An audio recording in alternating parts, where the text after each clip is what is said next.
ከፍተኛ ቁጣ ውስጥ የምትገቡት የኦሮሞን ወጣትም በአመጽ የምታነሳሱት በዚሁ ጥማታችሁ ምክንያት ነው ተባላላችሁ። ይሄን መልሱ ማን ነው እንደዚህ የሚለው? ተባላችሁ እንግዲህ ተባላችሁ ማን ነው እንደዚህ ያለው? በተለያየ መንገድ ተባላችኋል። የተባላችሁት ያቀረብኩት ስለዚህ ሕዝቅኤል በየቦታው እየሄደ ማንኛውም ተባራሪ ወሬ መልስ እየሰጠበት ነው የሚሄደው። ስለዚህ የስልጣን ፍላጎት ነበራችሁ አልነበራችሁ? እኔ ስራ አለኝ። እሺ ቅድም እንዳልኩሽ ሐሳብ የመስጠትና ለሰው ልጆች የተሻለ ኑሮ በኢትዮጵያ ውስጥ እንዲኖር የፐብሊክ ኢንተሌክቹዋል ስራ ሰርቻለሁ። አሁን መቀጠልበታለሁ። አንድ ህልም ነበራችሁ ነው። እሱም ህልም ኢህአዴግ ራሱን ሪፎርም አድርጎ አክሽፎባችኋል። በዛ ቁጣ ነው የኦሮሞ ህዝብ ምንም እንዳልተደረገለት እስካሁንም ድረስ እየተናገራችሁ ያላችሁት ነው። ይህ በጣም ቀጥተኛ መልስና በተደጋጋሚ የሰሙት ነው። እንደው እኔ አልሰማሁት፣ ለአንቺ ግን ልመልስልሽ። እኔ አልሰማሁትም። ይሄ ያው በየቦታው የሚወራ የወንደር ወሬ ሊሆን ይችላል። እኔ የማውቀውን ግን ልመልስልሽ። የኔ ትግል ለሰው ልጅ የተሻለ ኑሮ እንዲኖር ነው። የሰው ልጅ በሙሉ በነፃነት፣ በእኩልነት፣ በፍትህና በስብዕና ክብር መኖር አለበት የሚል እምነት አለኝ። ነገር ግን ለሰው ልጅ ሁሉ መታገል አልችልም። በዚህ ውስጥ የኦሮሞ ህዝብም ችግር ደርሶበታል። ለኦሮሞ ህዝብ እንደደረሰው በአፋርም፣ በሶማሌም፣ በሲዳማም በሌሎች ላይም ደርሷል። በእኛ አገር የፖለቲካ አሰራሩ እንደሱ ስለሆነ የብሔር ጥያቄ ስላለ ለኦሮሞ ህዝብም የጠየቅኩት ይህንን ነው። ለሰው ልጅ ሁሉ የሚገባው የስብዕና ክብር ለኦሮሞ ህዝብም መሰጠት አለበት የሚል ትግል ነው የነበረው እንጂ የጠቅላይ ሚኒስትር መሆን ፕሬዚደንት መሆን ሌላ ደግሞ የሚኒስትር መሆን ፍላጎት ድሮም አልነበረኝም፣ አሁንም የለኝም። መልካም። ጠቅላይ ሚኒስትሩ የሚሏትን ኢትዮጵያን ያሏቃትም ይላሉ በተደጋጋሚ። እርስዎ ኢትዮጵያ የሚያውቋት ምን አይነት ኢትዮጵያ እስካሁን ድረስ የነበረች በጣም ማለት አንዱን ወገን በተለየ በጥቅም የተያያዙትን ሰዎች አምባገነን አድርጋ ሌላውን ነፃነቱን ገፋ ከሰው በታች አድርጋ የምትገዛ ኢትዮጵያ ነው የነበረችው። የሚያውቁት እርሱ በሌላ መንገድ ለመረዳት አልሞከሩም? የራሷ ቋንቋ ያላት፣ የራሷ ባህል ያላት፣ የራሷ ምግብ ያላት፣ የራሷ ቁጥር ያላት፣ የራሷ ዘመን አቆጣጠር ያላት፣ የራሷ ህንፃዎች፣ ታሪካዊ ግንቦችን የገነባች ትልቅ ሀገር የሚለውን አይታዩትም? ይሄ ብቻ ነው የሚታዩት? አላት። እነሱን ምንድነው ችግሩ? እሱ ታላቅ ያስብላት ምንድነው ታላቅ? ይሄን ሁሉ ሌላው ህዝብም አለው። አንዳንድ ነገሮች በኢትዮጵያ ውስጥ የተደረጉ አሁንም ህዝብ ከየት አምጥቷለሁ ስለ ለውጡ ተጠይቀው ሲመልሱ ያሉት ለውጡን አስተው ዲሞክራሲ ገና አልመጣም ብለው ነበር። ምንድነው ዲሞክራሲ? እርስዎ እንዴት ነው የሚፈቱት ዲሞክራሲ ትናለው እኮ ነው የሚባለው። አሁን ሀገሬው የዲሞክራሲ ትን ብሎታል ነው የሚባለው። ምን ማለት እንደሆነ አላውቅም። እሱን ትን ማለቱ በስቶበት ነው። አረ ለማዋጥ ፈልገው ትን ያለው። ኦኬ። ዲሞክራሲ ማለት የህዝብ መንግስት ማለት ነው። ዲሞ ህዝብ ማለት ነው። ክራሲ አስተዳደር ነው። የህዝብ አስተዳደር ማለት ነው። በኢትዮጵያ ውስጥ ዲሞክራሲ ማለት የህዝብ አስተዳደር ሰፍኗል ብሎ የሚናገር ሰው ህልመኛ ነው። ህልም ውስጥ ነው ያለነው። እዛ ከሆነ አሁን ተስፋ ነው ያለን። ከአምባገነን ስርዓት ወደ ዲሞክራሲ ለመሸጋገር ተስፋ ነበረን። እሱ ትንድ ብሎታል ወይም ዲሞክራሲ በስቶበታል የሚል እዚህ ሀገር ውስጥ ያለ ሰው አይደለም። እዚህ ዓለም ውስጥ ያለ ሰው አይደለም። ወደ ዲሞክራሲ አልደረስንም። ማንም አይለውም። የህዝብ ድምፅ አልተሰማም። እስካሁን ድረስ ሲደረጉ የነበሩት ምርጫዎች የህዝብ ድምፅ የተሰማበት አይደለም።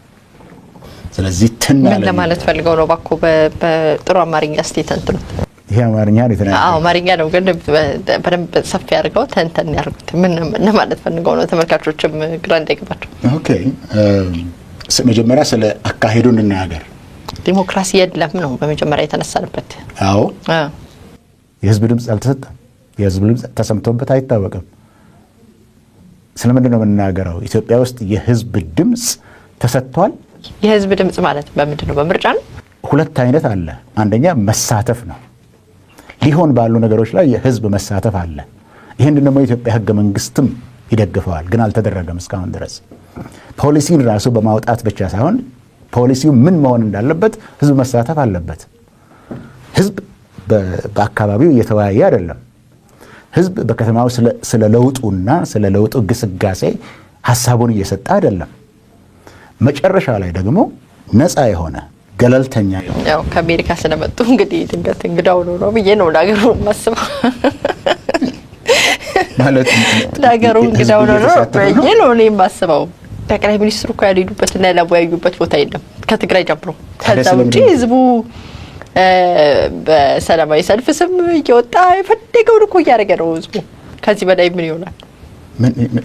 ሀሳቡን እየሰጠ ነው። በምን ጉዳይ ላይ ህዝቡ ሀሳቡን ሰጥቷል ማለት አንድ ነገር ነው። እየተወያየበት ነው ማለት ግን የህዝብ ሀሳብ ተቀብሎ ስራ ላይ መዋል አለበት። የኢትዮጵያ ህዝብ ይሄ ባለፈው ጊዜ በአመጹ ጊዜ አመጽን ያካሄደው ይሄ ስላልተደረገ ነው። አሁን ዋናው ነገር እንዲህ ነው መሆን ያለበት። ህዝብ ሄዶ ተነጋገረ ማለት ማን ነው እዛ የገባው? እዛ የተነጋገረው ማን ነው? ከዛ ሀሳቡ ተወስዶ በፖሊሲ ላይ ተንጸባረቀ ወይ? በፖሊሲ ላይ ተንጸባረቀ ወይ? የተደረገው ነገር ለህዝቡ ድምጹን የተሰጠበት እየጮኸ ያለበት ስራ ላይ ዋለ ወይ? ቆያ ያወሳስቡ ፕሮፌሰር ወደዚህና ወደዛ አይጠላልፉ እንጂ እንዴ መጀመሪያ እያነሱ ያሉት እኮ ህዝቡ መቼ ተወያየ እያሉ ነው። ህዝቡ እየተወያየ ነው። ተቋማቶች ፈርሰዋል ወይም ተቋማቶች አልተገነቡም አንድ ነገር ነው። ህዝቡ ግን እየተወያየ ነው። የህዝብ ድምጽ ተሰማ ማለት አሁን የህዝብ ድምጽ ተሰማ ማለት ህዝብ የሚናገረው ነገር ተሰምቶ ስራ ላይ ዋለ ማለት ነው። ያ ነው የህዝብ ድምጽ ተሰምቷል የሚባልበት። ስንት ቀን ነው ፓርላማ ራሱ የህዝቡን የሚወክላቸውን ሰዎች አሁን ስለ ጠቅላይ ሚኒስትር ተናገርሽ። ጠቅላይ ሚኒስትሩ ምናልባት በኢትዮጵያ ውስጥ የተለያየ ቦታ ሄደው ሊሆን ይችላል። ነገር ግን የፓርላማ ውስጥ ተወካዮች እያንዳንዱ ተወካይ የገዛ ራሱ ህዝብ ጋር እየሄደ የህዝቡን ድምጽ እየሰማበት ያለበት ስሞታ የሰማበት ቦታ አለ። ይሄ እኮ ሽግግር ነው ፕሮፌሰር። ይሄ ሽግግር አይደል? እንደገና ታላቅ ምርጫ ይጠብቃል። ከምርጫው በኋላ የሚሰሩ የቤት ስራዎችን አሁን ላይ አምጥቶ እንደው ምንም ነገር እንዳልተሰራ ማድረግማ ሌላ የፖለቲካ ትርፍ ነው። ይሄ እኮ ሽግግር ነው። ከዚህ በላይ ምን ይጠበቅ ነበር? እስቲ ንገሩኝ። አንደኛ የህዝብ ድምጽ የሚሰማው የምርጫ ካርድ ተጠቅመው የራሱን ተወካዮች ሲመርጥ ነው። አሁን ግን ለጊዜ ስብሰባ በሽግግር ውስጥ ስላለን ቀድሞ የነበረው የኢህአዴግ መንግስት የጨቋኙ መንግስት የአምባገነኑ መንግስት እዛን ጊዜ ተመረጡ የተባሉ ሰዎች ናቸው ፓርላማ ውስጥ ያሉት። ነገር ግን በህዝብ ግፊት የህዝብን ድምጽ እንዲሰሙ ተደርገዋል። ስለ ጠቅላይ ሚኒስትር አይደለም እናወራ። አሁን እሳቸው አጋሮ ላይ ሄደው አንድ ተወካይ ሊያነጋግሩም ይችላሉ። የህዝብ ተወካዮች ግን በህዝባቸው ዘንድ እየሄዱ ህዝቡን እያወያዩ የህዝቡን ስሞታ ሰምተው ወደ ፓርላማው አምጥተው ስራ ላይ እንዲውል አያደርጉትም። የህዝብ ድምጽ አይሰማም። እዛ ላይ መሰማት ያለበት በዛ መልክ ነው። ህዝቦች ይጮሃሉ። ሌሎች ቴሌቪዥኖችን ታይ እንደሆነ አላቅም። እዛ ላይ ይሄ ነገር አልተሰማም ብለው በኦሮሚያ ጨፌ ላይም ብዙዎቹ ይናገራሉ ስለዚህ ጉዳይ። ነገር ግን ህዝቡን ስለ ሽግግሩ ጉዳይ እያወያዩት አይደለም። ሽግግሩ በመሲህ የሚመራ አይደለም። ሽግግሩ በህዝብ የሚመራ ነው መሆን ያለበት። በዛ ደረጃ በሚያስፈልገው ደረጃ ውይይት እየተደረገ አይደለም። ብሔራዊ ውይይትም እየተደረገ አይደለም። ጉዳዩ እኮ አንድ የመንግስት ባለስልጣን ሄዶ ከህዝብ ጋራ በቴሌቪዥን ካሜራ ፊት ለፊት ቆሞ ተናግሯል አይደለም። ጉዳዩ ህዝብ ራሱ ተናግሮ የተናገረው ነገር ደግሞ ውሳኔ ደረጃ ላይ ሲቀርብ የህዝብ ድምጽ ተሰምቷል። እኔ ግን እየጠየቅኩ ያለሁት ሽግግሩ ከዚህ በላይ መሄድ ይገባዋል። ሽግግሩ አልሄደም። ሽግግሩ እየሄደም አይደለም። ምንድነው ከሽግግሩ የሚጠበቀው? ይሄን ይተንትኑሽ። መጀመሪያ ጥያቄ ጠየቅሽው አለ። እሺ፣ ሽግግሩ ዲሞክራሲያዊ በሆነ አሰራር ወደ ዲሞክራሲ ስርዓት መሻገር ነው። ይሄ የሽግግር ጊዜ ስራ አይደለም ነው የምትይው አንቺ። ህዝብን ሰምቶ የህዝብን ሀሳብ ተቀብለው ስራ ላይ ማዋል የሽግግር ጊዜ ወደ ከሽግግር ጊዜ በኋላ ነው የምትይው። እኔ የምለው እሱ ራሱ ነው ሽግግር ነው የምልሽ። ህዝብን የተወካዮቹ ስራቸው የህዝብ ተወካዮች ናቸው። አንዱ በፓርላማ ውስጥ ያለው ህዝብን ወክሎ ነው ያለው። ያ ሰው ወደ ኋላ ሄዶ ቀድሞ የነበረው የፓርቲ ተሿሚ ሳይሆን የህዝብ ተወካይ መሆኑ እሱ ነው ለውጥ፣ እሱ ነው ሽግግር። ዲሞክራሲ ከሆነን በኋላ አይደለም ዲሞክራሲ አሰራሮችን የምንለማመደው፣ ካሁን ጀምሮ ነው። እነሱ እየተደረጉ አይደሉም። ሽግግር ላይ ነው ያለነው። እሱ ሌላ ጉዳይ ነው። አሁን ሽግግር ላይ አይደለም ያለነው። ሌላ ጉዳይ እንዴት ነው? ዋናው ጉዳይ ነው። አሁን ሽግግር ላይ አይደለም። አንዳንድ ለውጦች ተደርገዋል። አሁን ግን ሽግግሩ ችግር እንደገጠመው ነው። አንቺ እንዳው ከሚዲያ እንደምሰማው እንዳልሽ ሁሉ በጋዜጦችም በሬዲዮችም የምትሰማው ሽግግሩ እየቀጠለ እንደሌለ ነው። ይህ ሽግግር ከመጀመሪያውኑ ስትራቴጂክ ስህተቶች ተደርገውበታል፣ የታክቲክ ስህተቶችም ተደርገውበታል። በዛ ምክንያት በተለያየ ቦታዎች ግጭትም የተፈጠሩበት ሁኔታ አለ። ጨረስኩ። ከሽግግሩ ከዚህ በላይ ይጠበቅ ነበር ወይ ነው? እሺ ወደ ሌላ ጥያቄ እሱን እንሂድበት ከፈለግን ወደ ሌላ ጥያቄ እንሂድና ያው አልመለሱም አልፈለጉም በሚለው የትኛው ጥያቄሽ? የሽግግሩ ከዚህ በላይ ይጠበቅ ነበር ወይ? አዎ ከዚህ በላይ ይጠበቅ ነበር በጣም። እሺ እንግዲህ እሱን ከፈለግሽ እንነጋገር። እሺ ስለ ሽግግሩ አዎ ምን እንደሚጠበቅበት ሽግግሩ ይንገሩ። አንደኛ የምርጫ ህጉ ቀደም ብሎ ወጥቶ የምርጫ ቦርድ ህጉ ቀደም ብሎ ወጥቶ ከዛ በኋላ ነው የፓርቲ ምዝገባ ምናምን ሁሉ መደረግ የነበረበት። እስካሁን ድረስ አልወጣም። የጸጥታ ክፍሉ ከፍተኛ በተለይ የፍርድ ቤቱ ሪፎርም በከፍተኛ ፍጥነት እየተሰራ ምክንያቱም የሚያስፈልግበት ምክንያት ምንድነው? ምርጫ ከተደረገ በኋላ የምርጫ ዲስፒዩት ቢኖር የሚፈታው ፍርድ ቤት ነው። ፍርድ ቤት አሁን የህዝብ ተአማኒነት የለውም። የህዝብ ተአማኒነት እንዲኖር ይሄ ስራ ቀደም ብሎ ተሰርቶ አንድ ዓመት ነው የቀረን በዚህ ጉዳይ ላይ። እስካሁን ድረስ የምርጫው ህግ ተሻሽሎ አልወጣም። እስካሁን ድረስ የምርጫ ቦርድ ህግ ተሻሽሎ አልወጣም። እስካሁን ድረስ አፋኝ የሚባሉ ህጎች አልተቀለበሱም። ይሄ አንድ የመጀመሪያው ስራ ነው። ሁለተኛው ሪፎርም የሚባለው ነገር እዚህ ሪፎርም አድርጌያለሁ እዛ ሪፎርም አድርጌያለሁ ሳይሆን በተቀናጀ መልኩ አፋኝ ያሉት ምንድነው ፕሮፌሰር? ለምሳሌ የጸረ ሽብር፣ የበጎ አድራጎት፣ የፕሬስ እነዚህ አፋኝ የሚባሉ ህጎች ነው የነበሩት። እስካሁን ድረስ አልተቀለበሱም። መሬት ላይ ያሉ እነሱ በህግ ላይ አሉ። በህግ ላይ ይኖሩ መሬት ላይ ያሉ በህግ ላይ አሉ። በህግ ውስጥ ነው ያሉት። በህግ ላይ አሉ። በጸረ ሽብር ደግሞ አሁንም የሚከሰሱ አሉ። አሁንም ድረስ በጸረ ሽብር ህጉ ተከሰው ፍርድ ቤት ጊዜያቸውን እየጠበቁ ያሉ ሰዎች አሉ። አሁንም መሬት ላይ አሉ ማለት ህግ ከህግ ላይ እስካልሆነ ድረስ የሀገሩ ህግ ናቸው። ከህግ እስካልተሻሩ ድረስ የሀገሩ ህግ ናቸው። እነሱ እንዲሻሩ ታዲያ አሁን ጥያቄ ጠየቅሽኝ ስለ ሽግግር ነው። እንዴት አድርገው አይ እችን ነገር እንዴ ከጀመሯት አድምተው የርቀቋት እንዴት የጸረ ሽብር ህጉ ሊሻሻል ይችላል? በፊት ላይ ጸረ ሽብር ተብሎ ማንም ሰው የሚታሰርበት ሁኔታ ተሻሽሏል። መሬት ላይ የለም። ሰዎች በሀሳባቸው ምክንያት አይታሰሩም። አሁን ላይ ይሄን ለምን አታስባለህ? ይሄን ለምን ታረጋለህ? ግን እንደ ሀገር ይታሰራሉ። እንዴት ይታሰር? ማታሰራ አሁን እንኳን የኦነግ አመለካከት አለ እየተባለ የሚታሰር አለ በምዕራባዊ የኢትዮጵያ ክፍል። ማን ነው እስቲ ንገሩኝ። ዝርዝሩን ሌላ ቀን አመጣልሻለሁ። ዝርዝር ከሌለ ያለ ማስረጃ ማስረጃ ይዘና አላልሽኝም ስለዚህ ጉዳይ እርሶ ሎት ቆውን ኖ ይጃል ሉክ ማስረጃ አይደል የፈለግሽው? ዝርዝር አይደል የፈለግሽው?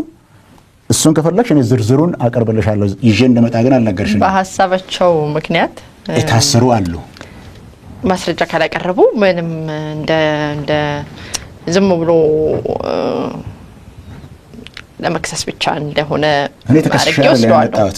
ይቅርታ እኔ ተከስሼ አይደለም የመጣሁት። ማስረጃ ማምጣት ነበር አንድ ጊዜ እኔ ተከስሼ ፕሮፌሰር ቆያልዴ ሰዎች በፊት ላይ ይሄን ያስቡ ነበረ። ይሄን ለምን ጻፉ ተብለው ይታሰሩ ነበረ አይደለ? ውሸት ነው እንዴ? ሰዎች ለምን ይሄን ጻፉ፣ ለምን በጋዜጣ ላይ ይሄን ተናገሩ፣ ለምን በፌስቡክ ገጻቸው ይሄን ተናገሩ ብለው ይታሰሩ ነበር። አሁን አይታሰሩም። እንደ ህግ ግን ለምን የታሰሩት? እዚህ አዲስ አበባ የኦነግ መሪዎች የሚባሉት ማን ናቸው? እነሱ የማዕከላዊ ኮሚቴ መሪዎቹ እነ ጀበይሳ እነ ቡሊ ለምን የታሰሩት?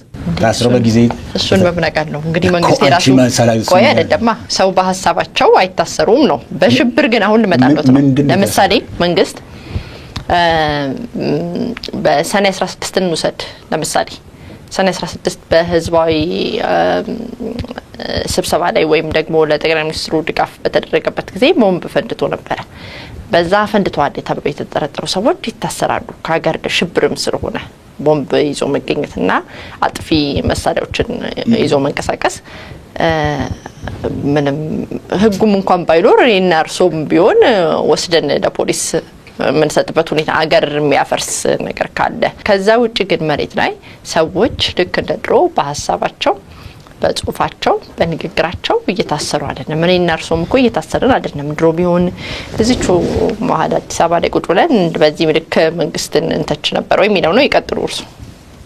anyway እየዘረዘሩ ስለሽግግር ከሆነ ምን እናገራለን? አሁንም ያቆሙት መሀከል ዞር እያልሽ ወደ ሌላ ቦታ እየገባሽ ነው። ያው ምን ላርግ ሚዲያ ነው እንግዲህ አንድ ከተጣመመ በጣም ከባድ ነው ብዬ ነው እዛችሁ ማስጠቂያ ያስተካከልኩት ነው። የአፋኝ ህጎቹ አሁንም በመጽሐፉ ላይ አሉ እስካሉ ድረስ አሁን አንቺ እስከ ማስረጃ የሰውን ዝርዝርም ሰጠሁሽ። የሀገሩ ህግ እስካልተሻረ ድረስ የሀገሩ ህግ ነው። መንግስት በፈለገበት ጊዜ ሊጠቀምበት ይችላል ማለት ነው። አሁን ምድር ላይ አለ የሚባለው ሌላ ጉዳይ ነው። እሱ እንዴት ይሻራል? ታላቁ አሜሪካም እኮ በሽብር ጉዳይ በጣም አሻሽለዋል። በጣም ቆራጥ አቋም እኮ ነው ያላት አይደል? እንደም በሽብር ጉዳይ ላይ መጀመሪያ ላይ ህግ ወጣ አለ፣ የፔትሪዮት ህግ የሚባል አለ። ታላቁ አሜሪካም ህጎቹን በጣም አሻሽላለች። መልካም እንግዲህ ወደ ኋላ ልመልሶት ነው። ከጥቂት ዓመታት በፊት ያው ሲያታግሉ የኦሮሞን ትግል ከ3 አመት ወዲህ የነበረውን በተለይ በማስተር ፕላኑ ላይ ተነስቶ የነበሩ ትግሎችን አታግለዋል። ጋር ተሳሳትኩ አይደል? ሐሳቤን ሰጥቻለሁ። ነበሩበት ያው ሐሳብ ትግል እኮ በሐሳብ ነው። ሌላማ ከነበሩበት አንፃር ሀገር አንፃር ምን ሊያደርጉ ይችላል? እኔ ስራዬን እንደውም እንደ ሌሎቹ አክቲቪስት ነው የሚሉት አይደለም። እኔ ስራዬን እንደማየው እንደ ፐብሊክ ኢንተሌክቹዋል ነው።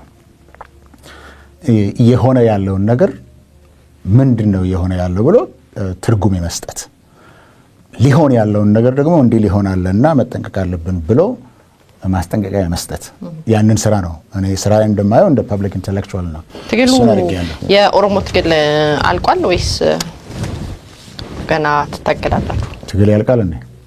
አንዳንድ ጊዜ ይቆማል። አንዳንድ ጊዜ ከአንድ ምዕራፍ ወደ ሌላ ይሻገራል እንጂ ትግል አያልቅም። ሁልጊዜም ተግዳሮቶች አሉ በምድር ላይ። ትግሉን ለምሳሌ ላንሳና ድሮ በምትፈቱበት መንገድ ልትፈቱ ታስባላችሁ? እኔ ትግሉ መሪ አይደለሁም፣ ሀሳብ ሰጪ ነኝ፣ ፐብሊክ ኢንተሌክቹዋል ነኝ ብዬሻለሁ። በዛ ደረጃ ላይ የምትጠይቅኝ ጥያቄ ካለ መልሳለሁ። ይሄን አይመልሱ። አሁን ኦፕሬሽናል ነገር ነው የምትጠይቅኝ አንቺ እኮ። እንዴት ያውጣል?